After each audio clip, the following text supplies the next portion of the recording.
how far has the Buhari government, in its second term, 1 year after the cabinet was formed and inaugurated, how far have they served and keep up to the yearnings of Nigerians? Mr. Femi Adesina is our guest tonight on the program. He joins us from our Abuja studio. Many thanks, Mr. Adesina, for joining us tonight. One thing that is very important is that some of the things that you listed today, perhaps some of them are policy statements, some of them are activities of government and the cabinet in the last 1 year. But the question is that what would this government say that it is a major achievement for it in all of these 35 lists that you've made? Well, thank you. Good evening, Shehu. You are asking a question that has been asked and asked and asked and answered and answered and answered. And I guess it will continue to be asked and we'll continue to answer it. Part of the answer is that document you have referred to that we released today, chronicling policies and projects and achievements. That's part of the answer to your question. But what I would like to say is that this government has an umbrella of 3 key policies and programs: secure the country, revive the economy, and fight corruption. Those are the 3 umbrella. And under that umbrella, you have a lot of other targets and goals and programs and policies. So the government is continuing with what is started since 2015 under those 3 major umbrellas. So the big question is that how far has that been performed? First and foremost, the president was very, very categorical on the issue of coordination and communication. For the critics of this government are saying that in fact is a major problem of this cabinet.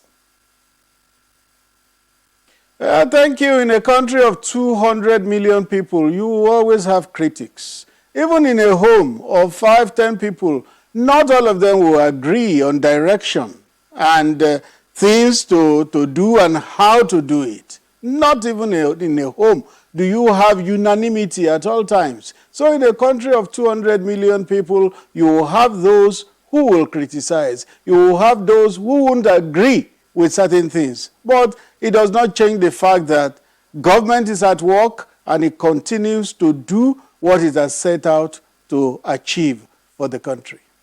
So, but did the president realize that there seems to be some problem with coordination and communication? Because that is what he feared. He feared that there might be problem with communication and coordination, and he re-emphasized it. But a few months down the line, that was a major problem. Has he realized that? Well, it is said that the largest room in the world is the room for improvement. So, the ministers have been at work for 1 year. Now there is 1 year is an opportunity for them to assess.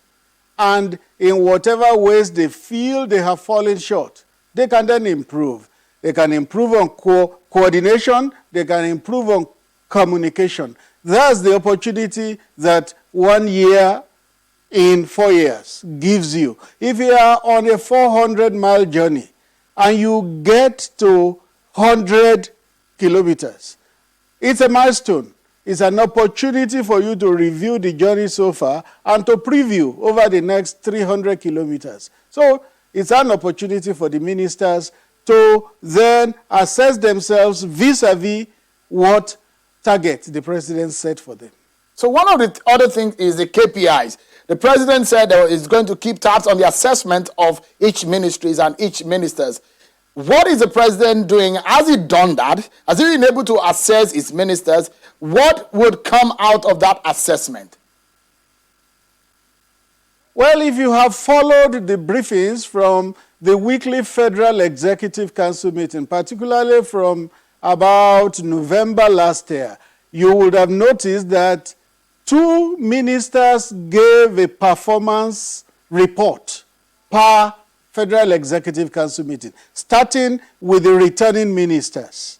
They will come and give a report of what they had achieved.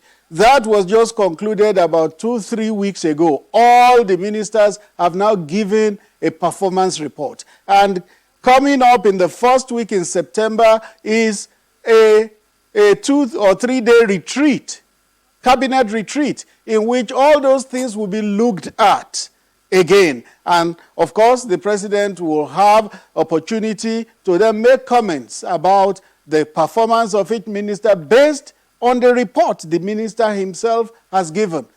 That weekly report was like a peer review process, because they came and gave their stewardship, and other ministers could then ask questions, could comment, and the president would then make final comments. So that had been happening in like almost 8 to 10 months. But Mr. Adesina, you are a member of that cabinet. Are you proud of what you have done as a team in the last 1 year? I mean, in the face of the fact that you are doing this for Nigerians. I am proud of this government. I am proud that I'm a member, a partaker in it. I am an insider in this government. Of course, if I was not proud of it, what will I be doing there? I am quite proud of this government. I believe that it's serving the country, it's serving genuinely, it's serving to the best of its ability. For those who believe that there is a case of a worsening situation of security in the country, which is one of the major agenda of the government, the Buhari government, when he was reconstituting a cabinet for the second term, what would you say you'll be telling Nigerians on behalf of President Buhari when you say you're proud of the government and some of the people have said they are sad about the security situation in the country? Yes, there are security challenges in the country.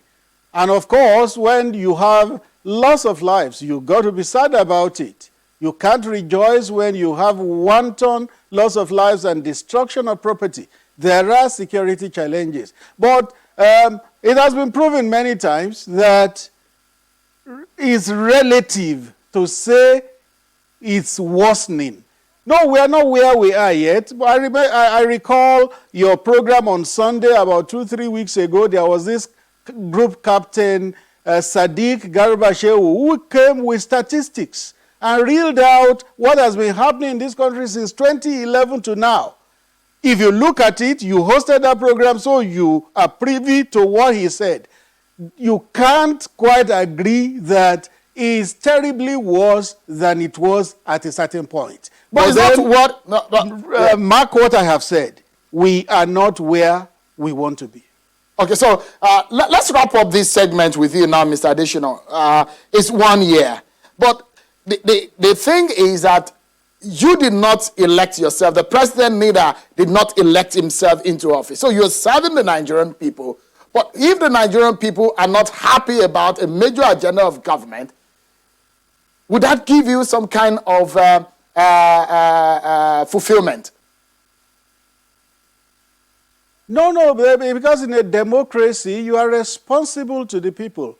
But the people who understand, quite understand, and they show that understanding. You have people who are playing politics with developments, playing politics with security, playing politics with loss of lives and all that.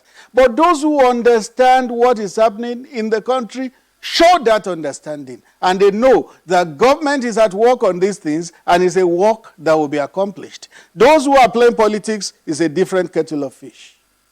Mr. Femi Adesina, I must sincerely thank you for coming tonight, the spokesperson of President Muhammadu Buhari, and I wish the cabinet very well in the coming years that is remaining in office. Thank you so much for coming tonight.